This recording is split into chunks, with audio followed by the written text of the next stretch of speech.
Olá, boa noite. Aguardados na Assembleia Legislativa do Estado para dar explicações sobre o reordenamento da saúde pública no Amazonas, os secretários da Suzam, Pedro Elias, e da Cefaz, Afonso Lobo, não compareceram à reunião com os deputados e a conversa teve que ser transferida para a semana que vem. E hoje foi mais um dia de protestos aqui na capital.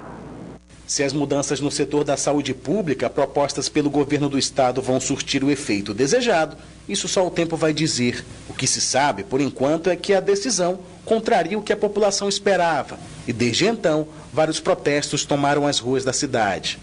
Esta manhã, o alvo foi a Secretaria de Saúde no bairro do Aleixo. Os manifestantes chegaram a bloquear o trânsito da Avenida André Araújo. A maioria é contra o fechamento dos serviços de pronto atendimento, que funcionam 24 horas, e dos centros de atenção integral à criança e à melhor idade. As mudanças foram definidas após um estudo realizado pela Suzam e devem economizar 316 milhões de reais até o final do ano. Mas as medidas só passaram a ser discutidas após o anúncio, no dia 20 de maio. Ontem, o secretário de Saúde esteve na Câmara Municipal de Manaus e hoje era esperado na Assembleia Legislativa do Amazonas, junto com o secretário da Cefaz. Dos 41 deputados, 38 estavam na plenária e aguardavam explicações dos secretários. A presença dos dois secretários tem esse sentido, não apenas de conversar com os deputados, mas também de trazer à opinião pública as informações que possam formar o nosso convencimento das medidas que estão sendo acertadas pelo governo. E eu acredito que após essa explicação técnica dos secretários de Saúde e da Fazenda, nós possamos ter uma opinião mais aprofundada sobre esse assunto. Alguns tinham sugestões a fazer. O TCE tem 70 milhões aplicados no mercado financeiro. Será que não é razoável nós tirarmos os 70 milhões que o TCE tem aplicado no mercado financeiro e colocar na saúde? Então eu entendo que ou nós sentamos à mesa e buscamos caminhos, ou vamos todos para o fundo do rio. Outros ainda aguardavam por mudanças na decisão. São decisões que podem causar prejuízos irreparáveis para a população. Então, em primeiro lugar, eu não acredito que o secretário esteja convencido de que ele acredite numa única palavra de que, ao cortar 316 milhões de um sistema que já está deficitário, que ele possa melhorar o atendimento de saúde. Mas 2 horas depois do horário marcado, sem mais explicações, foi anunciado que a reunião foi transferida para a semana que vem. O cancelamento da audiência gerou protestos de um grupo de mulheres na tribuna. A nova reunião dos deputados com os secretários da Saúde e da Fazenda foi remarcada para as 10 horas da manhã do dia 7 de junho. A exemplo dos protestos ocorridos em outros estados, no Amazonas, o chefe regional e servidores da antiga Controladoria Geral da União, órgão ligado ao recém-criado Ministério da Transparência, também colocaram os cargos à disposição na tarde de ontem, após a divulgação de gravações comprometedoras envolvendo agora o ex-ministro da pasta, Fabiano Silveira. Mesmo com a saída do ministro, os servidores prometem novas manifestações em defesa do retorno da CGU. A faixa em frente à antiga sede regional da Controladoria Geral da União, aqui em Manaus, foi colocada em protesto à corrupção, mas também em favor à saída de Fabiano Silveira, então ministro da Transparência, Fiscalização e Controle, ministério no qual a CGU foi transformada no governo Temer. Fabiano foi gravado pelo ex-presidente da Transpetro, Sérgio Machado. Foi há 3 meses, durante um encontro na casa de Renan Calheiros, presidente do Senado. No áudio, Renan demonstra preocupação com delações de Paulo Roberto Costa e Alberto Youssef sobre repasses feitos para a campanha dele. Renan Calheiros diz: cuidado, Fabiano, esse negócio do recibo, isso me preocupa pra... Sérgio Machado diz: eles me botaram num processo lá de 800 mil que o Youssef tinha dito que era para estaleiro, que eles estão de acordo, se tem certeza que era para você. Neste momento, Fabiano Silveira aconselha Renan como proceder durante a defesa. A única ressalva que eu faria é a seguinte: está entregando já a sua versão para os caras da PGR, né? Entendeu, presidente? Porque tem uns detalhes aqui que eles não terão condição, mas quando você coloca aqui, eles vão querer rebater os detalhes que colocou.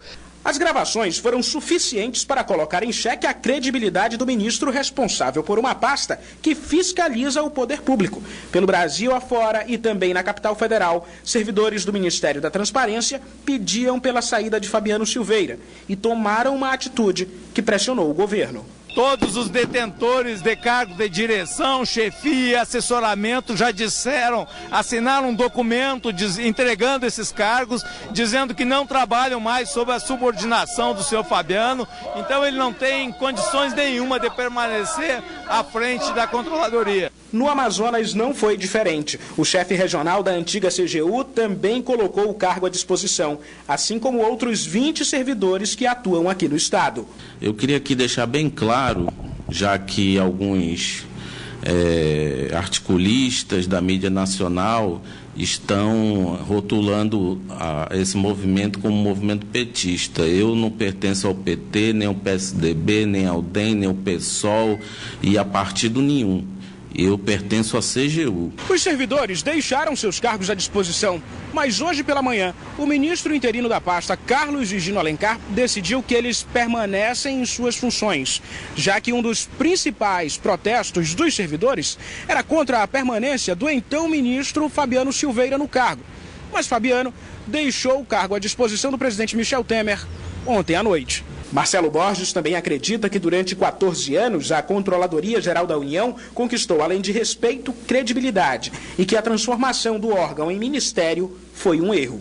Que visa tão somente retomar a qualidade e também a identidade e a marca da CGU e a confiança que esse órgão angariou ao longo dos últimos 14 anos junto à sociedade brasileira.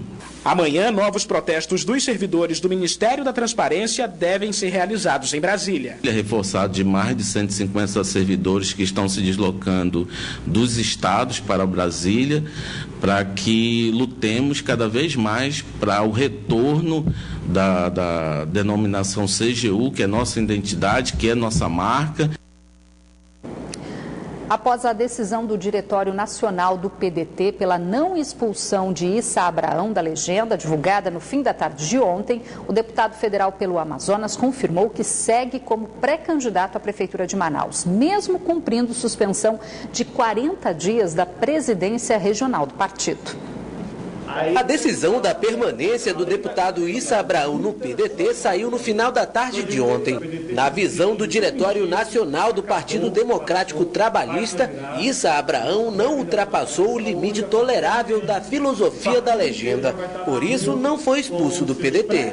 Mas o deputado federal foi punido com uma suspensão de 40 dias da presidência do Diretório Regional aqui no Amazonas. Nesse período, Issa Abraão não poderá participar de decisões internas do PDT. No entanto, a decisão não impede os planos do deputado para as eleições deste ano. O Diretório Nacional do PDT confirmou Issa Abraão como pré-candidato à Prefeitura de Manaus. Estou muito alegre, muito contente, porque nós vamos continuar a batalha, continuar a discutir ideias para Manaus, continuar a tornar o PDT um partido vivo no Amazonas e em Manaus. Esqueçam todos os boatos que inventaram ao nosso respeito, porque a nossa pré-candidatura continua firme e forte. Desde que votou a favor do impeachment de Dilma Rousseff, Issa Abraão estava em uma quebra de braço dentro do partido, já que o PDT fazia parte da base aliada do governo Dilma. 6 dos 20 deputados da bancada federal do partido votaram a favor da admissibilidade do processo de impeachment de Dilma Rousseff. Dos 6 deputados, apenas um foi expulso do PDT. Eu não vou mais servir de trampolim para ninguém. Eu já fui vice uma vez acreditando que iria haver uma renovação na prática política. O que houve? Uma decepção. Então nós do PDT agora seremos cabeça de chapa para imprimir um ritmo e um resgate ao vigor administrativo. Especulações de adversários políticos de Issa já davam como certa a sua saída do PDT. Caso tivesse sido expulso, Issa Abraão teria que se filiar em outro partido político, o que pela lei eleitoral ele ficaria impedido de concorrer às eleições deste ano. O Serviço Geológico do Brasil divulgou hoje o terceiro e último alerta de cheia para o Amazonas. De acordo com o CPRM, no Rio Negro, a maior preocupação este ano será em São Gabriel da Cachoeira. Já para Manaus, a previsão é que a capital não deve enfrentar uma grande enchente. Previsões anteriores mostravam que o fenômeno El Niño, que já está indo embora, não permitiria uma grande enchente este ano em Manaus. A informação foi confirmada hoje pelo Serviço Geológico do Brasil. O Rio Negro, em Manaus, não deve encher tanto como em anos anteriores. Está bem normal. Pelo que a gente viu, o intervalo médio de 27,27, que é a nossa cota prevista, ela está com uma frequência de 75%. O que quer dizer isso? Quer dizer que 75% dos anos desde 1902, essa cota ela foi superada. Então a gente só teve valores abaixo disso em 25% dos dados. Então é um valor bem normal, bem comum de acontecer. Com esta cota, o rio não deve nem alcançar a marca de transbordamento, que é de 28 metros e 50 centímetros. Aqui na capital, as autoridades só estão preocupadas com moradias em áreas alagadas. E o que acontece nesse período de transição? São chuvas fortes em curto período de tempo, com rajadas de ventos fortes também. Então essas situações preocupam a Defesa Civil referente à situação de risco de desabamento de palafitas na cidade de Manaus. Por enquanto, se tratando de Rio Negro, a única preocupação é em São Gabriel da Cachoeira. O município passou este ano por uma forte estiagem. E agora, com o grande volume de chuva na nascente na Venezuela, quando ele ainda é chamado de Orinoco, especialistas começam a se preocupar. Então, o que a gente observou? A cota de hoje, dessa semana, das últimas semanas, elas estão bem altas e comparadas ao que aconteceu no mesmo período do ano onde ocorreu a máxima. Então, a gente tem que ficar em alerta, mas a gente não dá para afirmar também que vai ser uma cheia máxima. Mas lá a gente tem que tomar um pouco mais de cuidado, porque lá está chovendo bastante, né, naquela região. Já no sul do estado, é a Defesa Civil que começa a olhar para lá com mais atenção. Há um trabalho junto às coordenadorias desses municípios, principalmente Parintins, um trabalho voltado já para a estiagem, né? E vamos ficar acompanhando aí a parte de meteorologia e de hidrologia, acompanhando diariamente, para que a gente não seja pego de surpresa e de repente a gente tenha um evento extremo de estiagem. A imagem do tempo assim, nublado, com possibilidade de chuva, como amanheceu hoje na capital, será cada vez mais difícil de se ver. É que a Amazônia Ocidental já atravessa, segundo meteorologistas, o período de transição da estação mais chuvosa para menos chuvosa. E a condição de normalidade são chuvas bastante reduzidas, que é próprio da região no período seco. E os rios estão com os níveis relativamente baixos. E por enquanto ainda é cedo para falar no Laninha, aquele fenômeno que permite chuvas fora do normal durante o período seco. Há uma tendência de ocorrência de um Laninha, só que isso não vai acontecer em 2, 3 meses, né? Muito provavelmente ele pode adiantar um pouco a estação chuvosa, o que seria bom, né? Mas a gente ainda não pode falar com segurança que isso deva acontecer. E a terça-feira foi mais nublada aqui na capital. Vamos conferir agora a previsão do tempo para amanhã em Manaus e também em algumas cidades do interior. Em Manaus, o tempo fica parcialmente nublado a nublado. As temperaturas variam entre 25 e 33 graus. Em Tabatinga, a previsão é de muitas nuvens e possibilidade de chuva. Mínima prevista de 23 e a máxima não passa dos 29 graus. Em Humaitá, a previsão também é de muitas nuvens e chuva fraca. As temperaturas variam entre 24 e 31 graus. Mesma previsão para Itacoatiara, onde as temperaturas variam entre 26 e 32 graus. A Secretaria Municipal de Infraestrutura confirmou nesta terça-feira que o novo terminal de integração, o T2, que está sendo construído no bairro Cachoeirinha, na zona sul da capital, será entregue até o fim de junho. Enquanto o novo terminal de ônibus do bairro Cachoeirinha não fica pronto, os usuários continuam utilizando os pontos improvisados no entorno. Continua complicado, essa situação que vocês estão vendo aqui. Aqui é difícil, para esperar um ônibus é mais de meia hora para passar um da gente aqui. E a gente fica aqui nesse sufoco, né? Dona Sônia chegou do interior e encontrou dificuldades para pegar o coletivo. Continua desarrumado, porque a gente, quando tinha o terminal, era bom, porque a gente já sabe o local que a gente fica para pegar o ônibus, né? E não tendo um terminal, a gente fica perdido, principalmente quem não mora aqui. No meu caso, eu moro em Altais, eu não moro aqui. Aí quando eu venho, eu fico perdida. Às vezes eu pego até o ônibus errado. Nesta manhã, durante uma visita à obra, o subsecretário municipal de Infraestrutura informou que o novo terminal de integração 2 entrou na fase final e deve ser entregue à população no fim de junho. A obra está hoje com 73% da parte física executada. Nós vamos entrar agora na cobertura dela, já foi lançada toda a estrutura metálica, juntamente com a armadura da laje. Aqui vai receber uma laje inteira de concreto armado.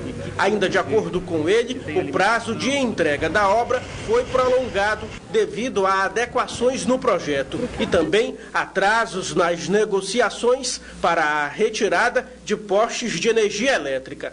Sobre o orçamento, ele informou que foi preciso investir 25% a mais do previsto no valor inicial da obra, principalmente para a inserção de boxes. A antiga estrutura foi completamente demolida no novo projeto. A plataforma foi ampliada, a gente está com uma média de 4 metros de passeio. Aqui é um passeio bem folgado.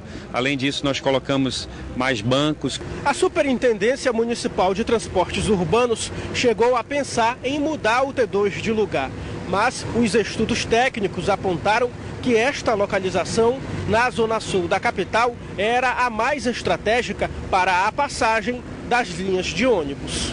O superintendente Pedro Carvalho disse que estuda a possibilidade da operação de novas linhas de ônibus a partir da entrega da estação. Outra preocupação é com a questão da acessibilidade dos passageiros portadores de deficiência. Isso hoje toda obra é obrigada a ver, a questão da acessibilidade. Nós temos que trabalhar também com a tecnologia com o ônibus, adaptar o ônibus. Você vê que as plataformas da Constantino Nery não tem escada. Aqui vai utilizar a escada, mas os ônibus têm a porta do meio que tem um elevador, que pode ser graduado, ele sobe e desce, vai até o chão, então dá para acessar sem grandes dificuldades. 15 pessoas foram feitas reféns durante um assalto a um cartório na tarde de hoje no centro de Manaus. O local foi invadido por 2 homens armados, sendo que um deles usava uma farda da Polícia Militar. Os suspeitos fugiram levando cerca de R$3 mil, além do revólver do segurança. É possível perceber aí nas imagens a facilidade que o homem que vestia a farda teve para abordar o segurança, mas o comando da Polícia Militar não confirma se trata-se ou não de um policial militar. Equipes do Comando e de Policiamento Metropolitano estão fazendo buscas. O caso deve ser investigado pela Delegacia Especializada em Roubos, Furtos e Defraudações. Está marcado para amanhã, no Fórum Enoque Reis, na capital, o júri popular da Socialite, acusada de encomendar a morte da bacharel em Direito Denise Silva há pouco mais de um ano. Além de Marceline Schumann, outras 4 pessoas suspeitas de participação no crime também serão julgadas. A tentativa de homicídio contra Denise Silva ocorreu em novembro de 2014 no estacionamento de uma academia no centro da capital. Toda a ação foi registrada por uma câmera de segurança. A socialite Marceline Schumann é apontada como mandante do crime, que teria sido motivado por ciúmes a partir de um triângulo amoroso entre a vítima, a acusada e um empresário da capital. Além de Marceline, outras 4 pessoas acusadas de participação no caso e que também seguem presas serão julgadas na 3ª Vara do Tribunal do Júri, coordenada pelo juiz Mauro Antoni. Uma reunião agora à tarde definiu as estratégias de segurança que serão adotadas durante a passagem da tocha olímpica no Amazonas, prevista para os dias 19 e 20 de junho. O centro de comando e controle, usado apenas em grandes eventos, será ativado a partir do dia 14 de junho, 5 dias antes da chegada da tocha olímpica em Manaus. O planejamento ele prevê ações de segurança tanto no espectro aéreo, quanto terrestre, quanto fluvial. Então as Forças Armadas estão envolvidas, foi feita uma análise de risco, de inteligência a partir da coordenação da ABIN. O policiamento será reforçado em todo o trajeto por por onde a tocha vai passar. Em Iranduba, município da região metropolitana de Manaus, a tocha vai ser levada em carreata até a sede do município. Desde fevereiro, lá, quando nós somos chamados para o evento, nós estamos tentando ali uma compensação social e ambiental para todos aqueles flutuantes, para ver se a gente consegue colocar ali as estações de tratamento compactas neles, né, para ficar tudo ajeitadinho ali perto do encontro das águas. A tocha olímpica estará no Amazonas nos dias 19 e 20 de junho. Manaus, Iranduba e Presidente Figueiredo são as cidades por onde o símbolo olímpico vai passar. Por diversas vezes, nós já mostramos aqui no Band Cidade a necessidade que o Hemoan tem de fazer campanhas para conseguir manter os estoques de sangue dentro dos níveis ideais para atender os hospitais da capital. Mas hoje você vai conhecer a iniciativa de um fotógrafo que, pensando em colaborar com essa causa, desenvolveu um projeto social que tem atraído muitos doadores. Doar sangue é um gesto nobre e tem gente que faz disto uma rotina da vida. Para mim é uma prova de amor ao próximo, é uma prova de amor que nós sempre temos que dar, né, ao nosso próximo, ao nosso irmão. Mas a primeira vez não é uma atitude que todo mundo tem, o que não é o pensamento do Vitor. Eu tinha vontade antes, mas não tinha oportunidade. Hoje estou tendo a oportunidade de fazer essa doação, né, de ajudar pessoas, né. Atitudes como esta sempre são bem-vindas. Afinal, o Hemoan ainda enfrenta déficit no estoque de sangue. Nós temos geralmente uma média de estoque para 3 dias, mas o ideal é que esse estoque fosse para 7 dias, né? No aumento acima de 800 bolsas diária ter armazenada na instituição.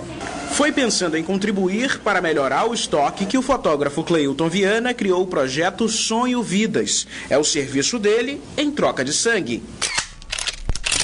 Esse projeto Sonho Vidas, ele foi criado para estimular e atrair as pessoas a doarem sangue. Então, qualquer pessoa pode receber um serviço fotográfico nosso, que é de casamento, alguns ensaios fotográficos, sem nenhum custo financeiro, né? Então, o valor que nós pedimos que elas paguem pelo serviço é doando sangue ao próximo.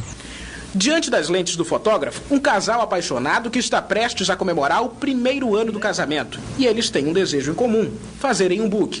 Mas o dinheiro anda meio curto. Foi aí que eles descobriram um projeto social que poderia realizar o sonho deles e ainda ajudar quem está precisando de doação de sangue.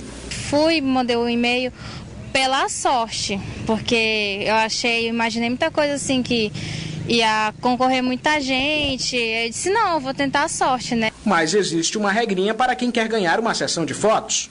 Para serviços fotográficos, para cobertura de casamento, nós exigimos que ela que ela consiga 20 doadores de sangue para que possamos ir lá e realizar o casamento dela, dando as fotos. E já os ensaios fotográficos, nós exigimos, dentro do projeto, 10 doadores de sangue. Foi seguindo o que determina as regras do projeto que o casal posa para a foto, com sensação de dever cumprido. Eu pensei numa coisa assim diferente pra gente, que fique como lembrança. Muitos amigos souberam, né, da questão da foto, muitos ficaram interessados também de ajudar outras pessoas também. Então todo mundo sai bem na foto, bem dizer, né? O projeto começou não tem um mês e quem quiser participar, basta acessar a página do Sonho Vidas no Facebook.